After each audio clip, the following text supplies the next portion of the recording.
Meus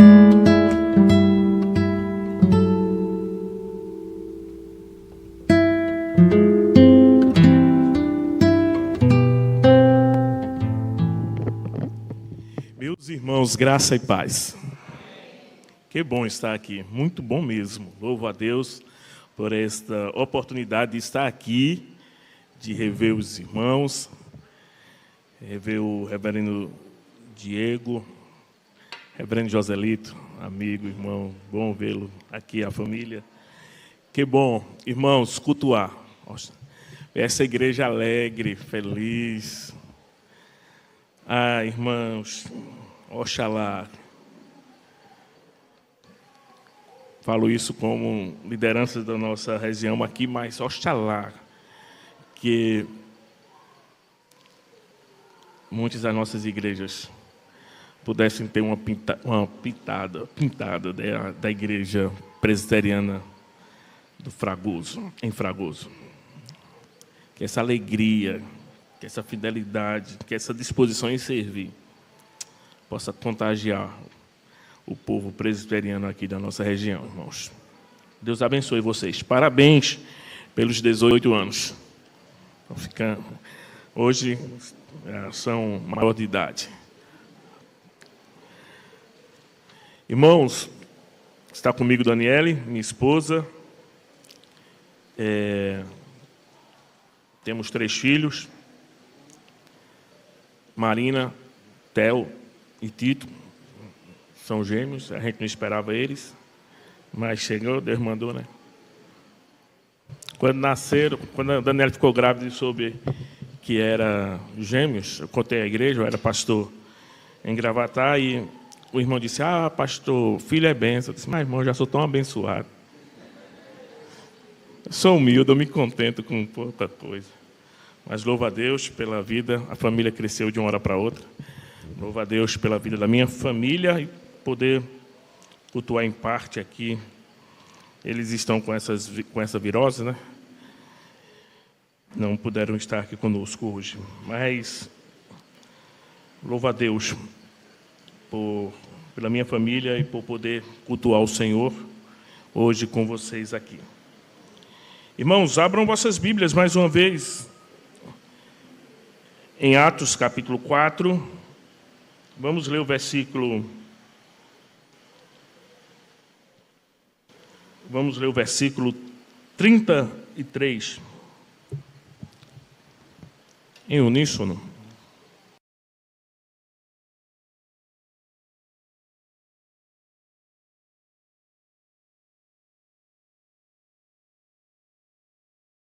Atos, capítulo 4, versículo 33. Está aqui, né?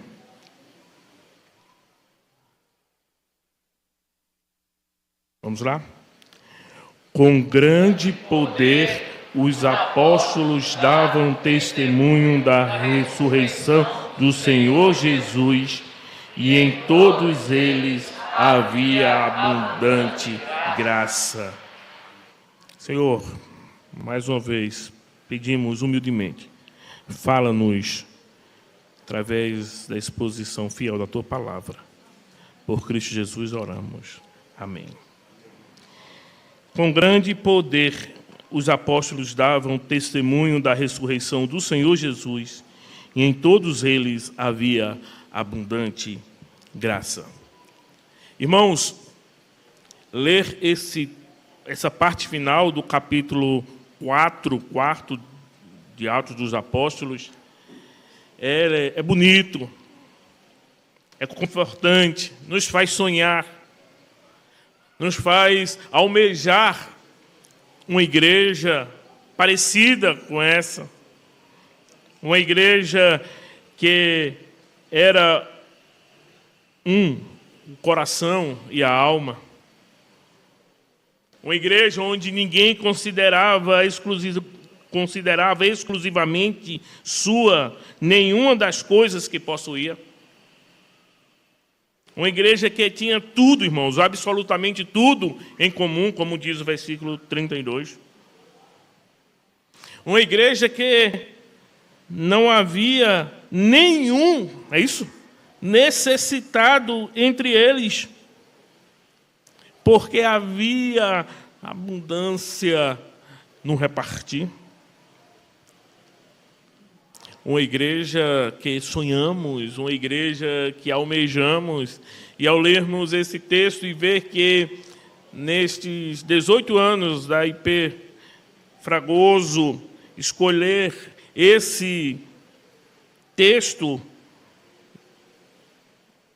especialmente essa última parte em que todos, versículo 33, em todos eles havia abundante graça, ou seja, eles reconheciam a graça do Senhor, eles reconheciam o favor imerecido do Senhor sobre suas vidas. Um texto desse, irmãos, nos faz renovar a fé, a esperança e nos dá ânimo para caminhar. Mas quando olhamos para o contexto desse texto, que começa exatamente no capítulo 3, se dá em um momento extraordinário também, um momento de cura. Pedro e João subiram ao templo para a oração, e estava ali, como de costume, um homem que era levado constantemente à porta do templo, chamada Formosa, para esmolar. E quem passava para fazer as suas orações, ele pedia a esmola.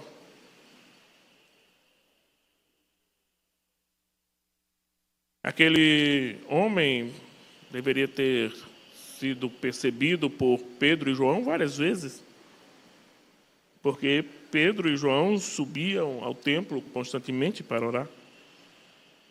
Mas naquele dia específico, aprove Deus operar um milagre.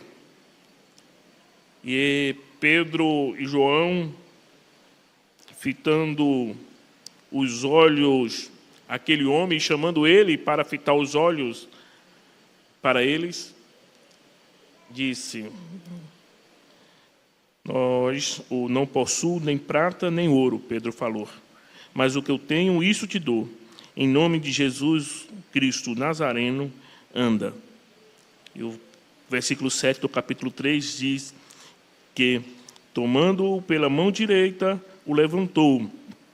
Imediatamente, os seus pés e tornozelos se firmaram. De um salto se pôs em pé, passou a andar e entrou com eles no templo, saltando e louvando a Deus. Versículo 9. Viu todo o povo a andar e a louvar a Deus, e reconheceram ser ele o mesmo que esmolava assentado à porta formosa do templo, e se encheram de admiração e assombro por isso que lhe acontecera.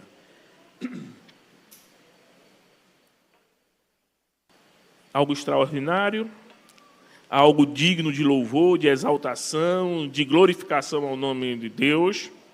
Entretanto, o capítulo 4 vai nos relatar que aquelas personagens que cerca de 50, 60 dias mataram o próprio Cristo.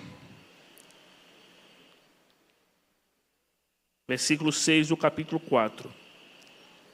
Os mesmos homens, o sumo sacerdote Anás, Caifás, tantos outros, que mataram Jesus Cristo, crucificaram Jesus Cristo, prenderam Pedro e João por causa daquele milagre e por causa do discurso que ele falara no templo.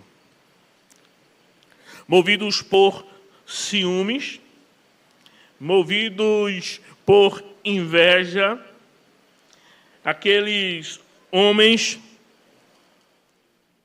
colocaram Pedro e João, levaram Pedro e João perante o sinédrio e o inquiriram e o apertaram e fizeram com que eles pudessem remover da mente essa ideia de que Jesus Cristo era o Senhor, que tinha ressuscitado. E depois de muitas ameaças, irmãos, diz o texto, versículo 18, que eles ordenaram aqueles homens, a Pedro e a João, para não falar nem ensinar em nome de Jesus. Mas veja a ousadia de Pedro e João, versículo 19. Julgai se é justo diante de Deus ouvir-vos antes a vós outros do que a Deus. Pois nós não podemos deixar de falar das coisas que vimos e ouvimos. Versículo 21. Depois, ameaçando-os mais ainda, os soltaram, não tendo achado como os castigar por causa do povo, porque todos glorificavam a Deus pelo que acontecera. Ora, tinha mais de 40 anos aquele que se operara essa cura milagrosa. Aqui está o contexto desse texto. O capítulo 4 é a continuação do capítulo 3, a mesma história, e mostra o desenrolar disso.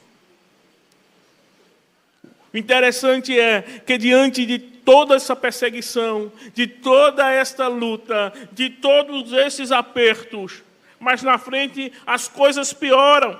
Eles literalmente são presos no capítulo 5, versículo 17. No capítulo 7, Estevão é morto através do apedrejamento. A igreja sofria. A igreja era apertada por todos os lados. Mas, como diz o versículo 33, como eles reagiam? Os apóstolos, com grande poder, davam testemunho da ressurreição do Senhor Jesus, e em todos eles havia abundante graça. Estar assim, viver assim, ser um cristão assim, ser um crente dessa maneira, com estas convicções, com essas certezas, diante das lutas e das dificuldades da vida, só é possível se houver em si uma confiança plena no Deus do qual servimos. E se olharmos, irmãos, e eu gostaria de me ater aí dos versículos 23 ao versículo 31, se olharmos para a convicção desses homens, para esse texto, iremos perceber a convicção destes homens e o porquê estes homens e o porquê a igreja do Senhor dava testemunho da ressurreição do Senhor Jesus Cristo e o porquê havia neles abundante graça, mesmo diante de toda a oposição, de todo o sofrimento. Porque, permitam-me, irmãos, dizer que cantar, celebrar, enquanto as coisas estão bem, parece serem mais fáceis, sim ou não?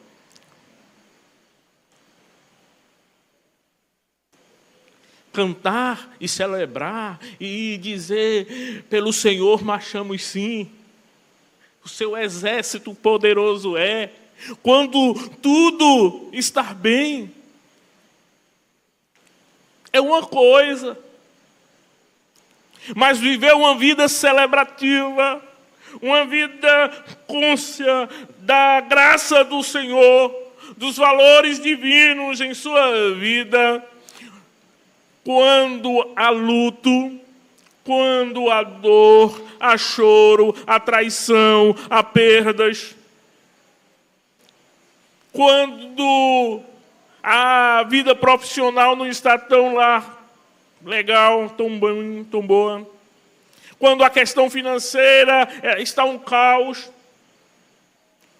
quando as dívidas chegam. Ai, irmãos, uma igreja do Senhor, a igreja do Senhor ter essa consciência de que, independente das circunstâncias, deve permanecer dando testemunho da ressurreição do Senhor e viver nadando em uma abundante graça, somente é possível para aqueles que têm plena convicção no Senhor do qual servem. Veja, irmãos, eles saíram da presença daqueles homens no sinédrio. Versículo 23, diz que, uma vez soltos, eles procuraram os irmãos e lhe contaram quantas coisas lhe haviam dito os principais dos sacerdotes e os anciãos. Ouvindo isto, unânimes, levantaram a voz a Deus e fizeram oração. Mas vejam, irmãos, o conteúdo desta oração. Veja, irmãos. O conteúdo desta oração vai comprovar a convicção que eles tinham em Deus.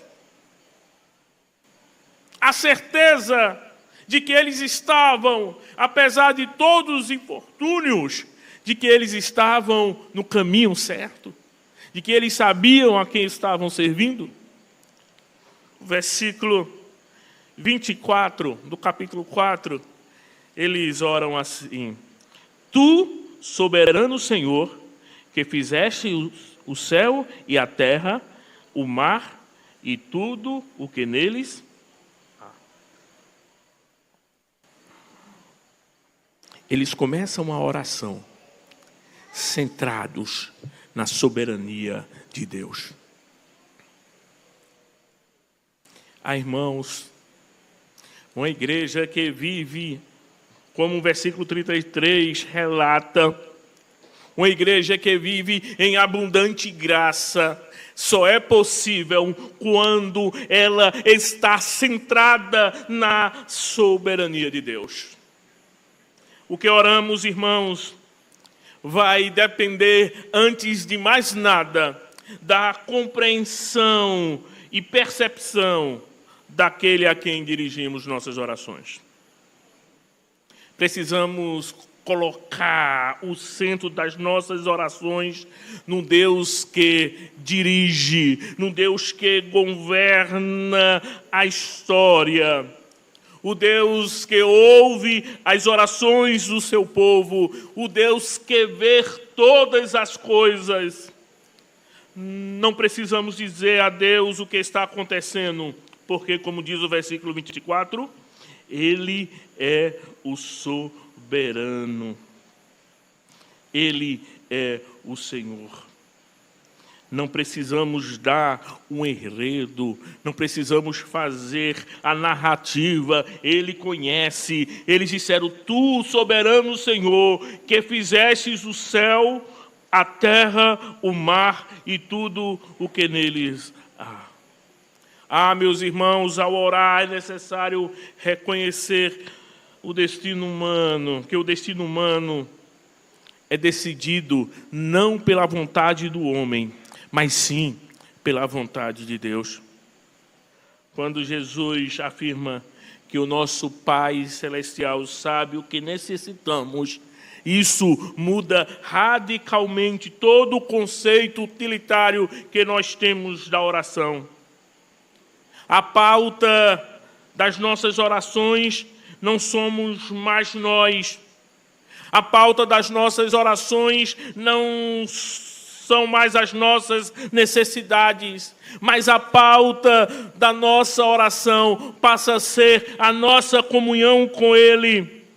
Oramos não para reivindicar as nossas necessidades, mas oramos para demonstrar o amor e afeto do Pai para conosco. O teólogo Sproul disse: nada, absolutamente nada, escapa da atenção de Deus. Nada ultrapassa os limites do seu poder. Deus é autoridade em todas as coisas. Ele continua: se eu pensasse, mesmo que por um momento, que uma única molécula estava solta no universo, fora do controle e domínio do Deus Todo-Poderoso, eu não dormiria essa noite. Ele continua: minha confiança no futuro repousa na minha confiança no Deus que controla a história. Ah, irmãos, mas como é que Deus exerce esse controle e manifesta esta autoridade? Como é que Deus faz acontecer as coisas que Ele soberanamente decreta?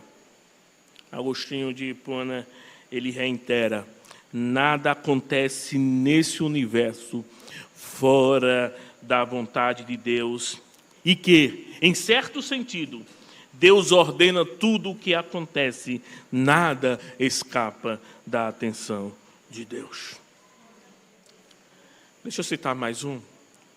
A W. Pink, ele argumenta: Deus pré-ordena tudo o que acontece. Deus inicia todas as coisas, controla todas as coisas. Palmer concorda ao dizer: Deus está por trás de tudo. Ele decide e faz todas as coisas acontecerem. Ele pré-ordenou tudo segundo o conselho da sua vontade, conforme o apóstolo Paulo nos ensinou em Efésios capítulo 1, 11. Portanto, meus irmãos, nesta oração, aqueles homens têm um ato de humildade e demonstra um ato de fraqueza. Quando oramos, nós admitimos a Deus que precisamos desesperadamente da sua ajuda, que não temos o controle das coisas, que não somos autossuficientes. A oração reconhece que Deus é soberano e que Ele controla todas as coisas. Nos curvamos perante sua soberania. Reconhecemos que Deus governa com a sua mão poderosa e que nós não podemos controlar qualquer coisa em nós mesmos. Que nós não podemos mudar qualquer coisa e precisamos esperar que Deus as mude. Era assim que aqueles homens queriam. Eles criam na soberania de Deus. Eles tinham convicção na soberania de Deus. E isto estava expresso em suas orações. Mas veja, irmãos, era uma igreja também que estava centrada na palavra de Deus. Vejam como eles oram, irmãos, nos versículos 25 ao 26. Vejam como continua a oração dele. E que dissestes, por intermédio do Espírito Santo, por boca de Davi, nosso pai, teu servo, porque te enfureceram os gentios e os povos imaginaram coisas vãs? Levantaram-se os reis da terra e as autoridades ajuntaram-se a uma contra o Senhor e contra o seu ungido. Veja, irmãos, que eles oram as Escrituras. A oração daqueles homens, daqueles discípulos, daqueles apóstolos, estavam centrada na palavra de Deus. Ele faz questão de dizer No versículo 25, como dissestes por intermédio do Espírito Santo, através da boca de Davi. Ele cita o Salmo 2. Eles estão citando em uníssono o Salmo 2, os versículos 1 e 2 daquele Salmo. Perceba, irmãos, como aqueles homens, com a Bíblia aberta, interpretavam os eventos que lhe aconteciam, os eventos que lhe atingiam. Eles tinham a consciência que aquilo que lhes aconteciam, fazia parte de um plano soberano, e por isso eles não deveriam ficar assustados ou surpresos. Irmãos, orar baseados nas promessas do Senhor muda a nossa perspectiva, muda a perspectiva das nossas orações. Os discípulos oram com a Bíblia aberta.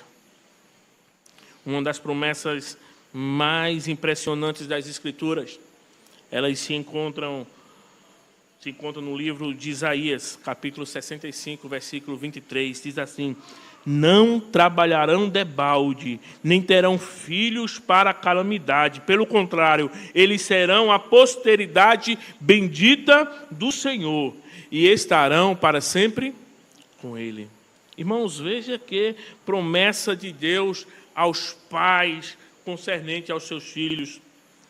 Muitas vezes, nós ficamos preocupados com a situação espiritual deles, sim ou não? E não deveríamos ficar? Ou o que podemos fazer diante de tudo que tem acontecido neste mundo caído? Mas veja com atenção, irmãos, Isaías 65, 23, quando ele diz: não trabalharão em vão. Irmãos, isto é o que fazemos hoje pelos filhos. O investimento espiritual que temos e que fazemos aos nossos filhos não será vazio. Deus vai abençoar tudo isto. Outra verdade é que não terão filhos para a calamidade, como diz o texto.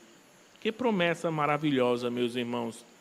Deus não nos tem dado filhos para povoar o inferno.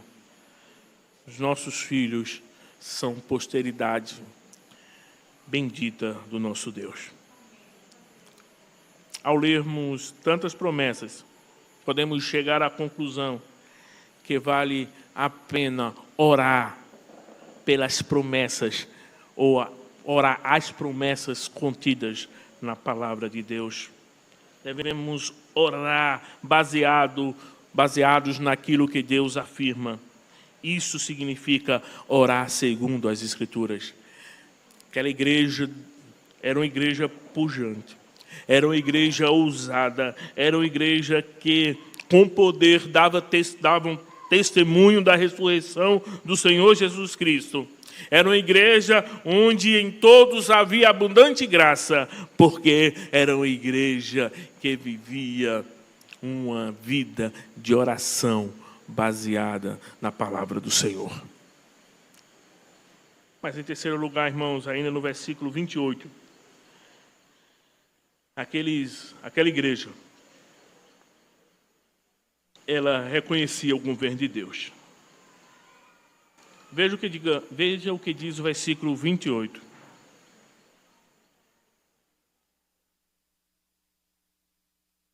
Para fazerem tudo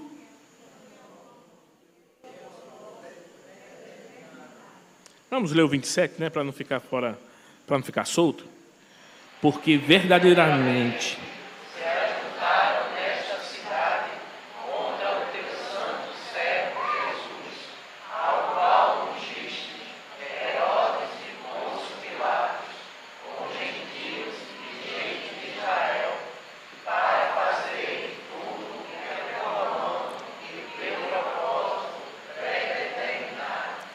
para fazerem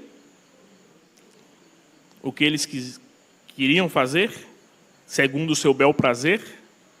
Não, mas segundo aquilo que estava determinado pelo Senhor. Era assim que os apóstolos oravam, era assim que os apóstolos viviam. Eles reconheciam o governo de Deus.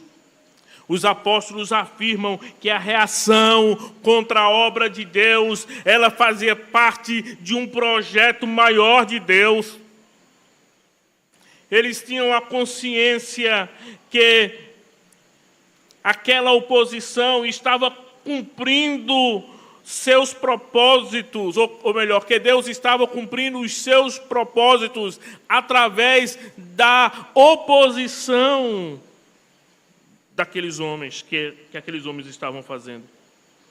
Eles estavam fazendo tudo o que a mão do Senhor e o seu propósito predeterminaram. Ou seja, tudo que já havia sido profetizado. Aqueles homens ímpios, na sua arrogância, na sua altivez, no seu orgulho, na sua rejeição, com toda aquela vida do qual eles achavam que estavam por cima, na verdade, eles estavam cumprindo o propósito de Deus ao perseguir a igreja. Tanto quanto o Faraó, ao endurecer o coração e não deixar o povo de Deus sair do Egito. Fazia parte do projeto de Deus que Faraó endurecesse o coração, lembram? Êxodo 7:13. Eu, porém, endurecerei o coração de Faraó e multiplicarei na terra do Egito os meus sinais e as minhas maravilhas. A dureza daquele homem não escapava à soberania de Deus. Precisamos entender isso, irmãos. Como igreja do Senhor, precisamos compreender e aprender que Deus não perdeu o controle, seja nos dando o que pedimos ou nos negando que lhe pedimos. Ele é Deus, a sua glória não deixou de brilhar. Como diz Romanos 11:29, Ele é soberano. Seus propósitos predeterminados se cumprirão, porque os dons e a vocação de Deus são irrevogáveis. Mas, por último lugar, irmãos, gostaria de ainda levantar um ponto sobre a atitude daquela igreja. É que a preocupação daquela igreja não estava centrada no livramento, mas num propósito de Deus. Aquela igreja não estava preocupada se Deus iria livrá-los ou não da perseguição. Mas aquela igreja tinha uma razão de ser. E a razão de ser era cumprir o propósito de Deus. E eles oravam assim. Veja os versículos 29 e 30.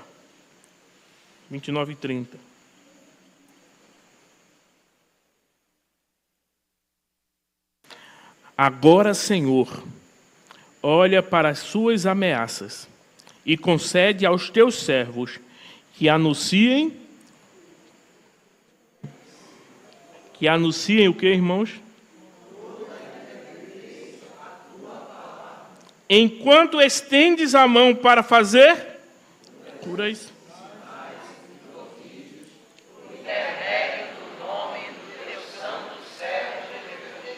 Deixa eu fazer uma pergunta aqui aos irmãos. Vamos ser sinceros. Se fôssemos nós que estivéssemos passando por aquela perseguição, que nós iríamos orar ao Senhor? Qual seria o conteúdo da nossa oração? Imprecatória? Mata-os todos, Senhor, esses inimigos da tua igreja. Parece hoje, né?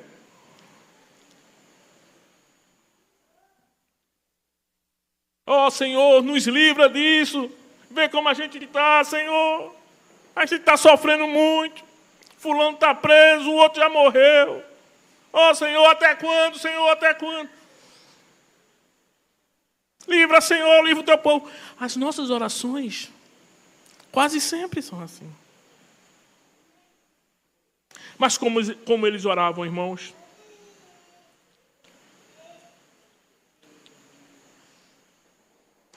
Eles não oram por livramento. Eles não oram para que Deus mude a situação. Eles oram por ousadia. Ele diz, agora, Senhor, olha para nós. Olha primeiro, olha para as suas ameaças. E concede aos teus servos. Que o quê? Que a justiça seja feita. Que eles paguem. É isso? Não, que aos teus servos aqui. Concede a eles. Que eles anunciem com toda intrepidez a tua palavra, enquanto o Senhor faça aquilo que somente o Senhor pode fazer, que é milagre, estendendo a mão para fazer curas e prodígios, por intermédio do nome do teu santo servo Jesus. E, irmãos, eles pedem coragem para enfrentarem a situação. Eles pedem coragem para não recuarem. Eles pedem coragem para não terem medo. Eles oram também para que o evangelho prevaleça. Eles não estão preocupados com seus problemas pessoais, mas com a glória, mas com o avanço da mensagem de Jesus Cristo. O que eles pedem é força para enfrentar as ameaças e poder para que o nome de Cristo seja reconhecido. Uma igreja que vive assim, irmãos, uma igreja que vive assim, com essas convicções, uma igreja que ora dessa maneira, sabe o que acontece? Versículo 31, eu não sou pentecostal não, viu? O que acontece no versículo 31?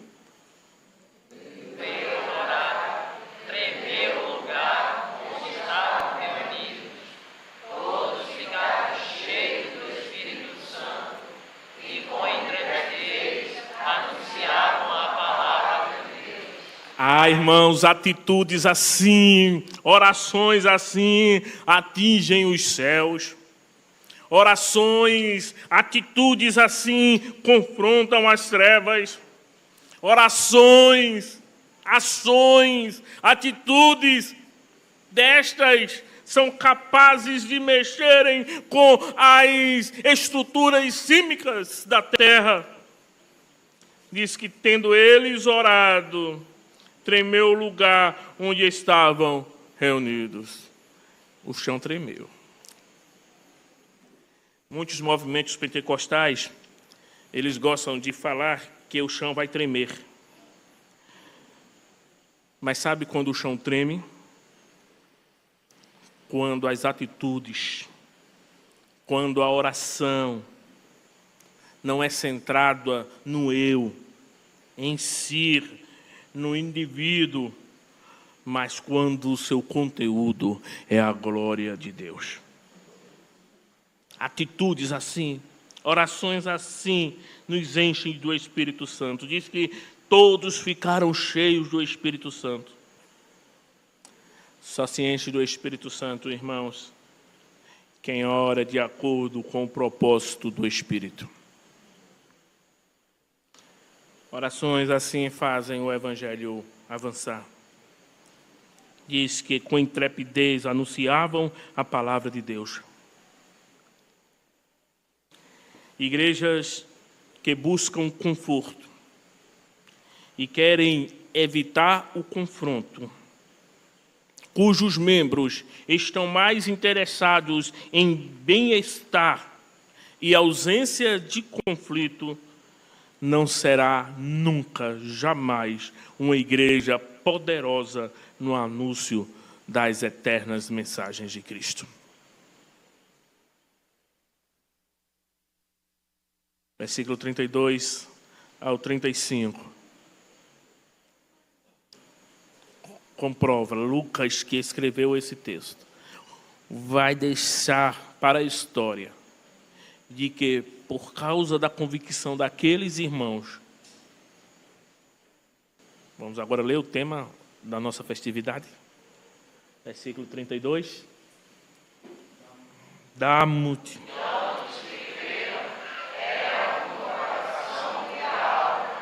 ninguém considerava nenhuma das coisas que possuía, tudo, porém, lhes era comum. com grande poder. Os apóstolos davam testemunho da ressurreição do Senhor Jesus, e em todos eles havia abundância de graça. Amém.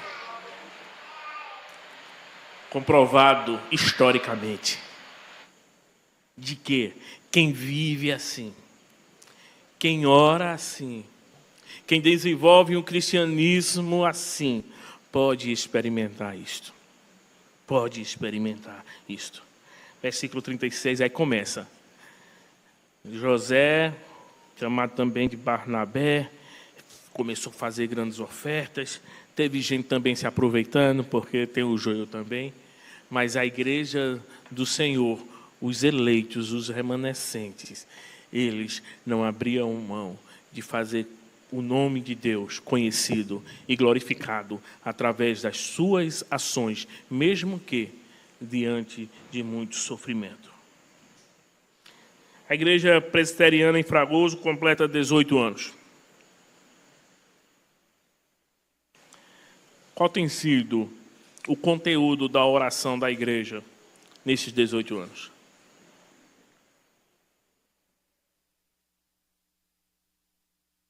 Pelo que essa igreja tem pedido?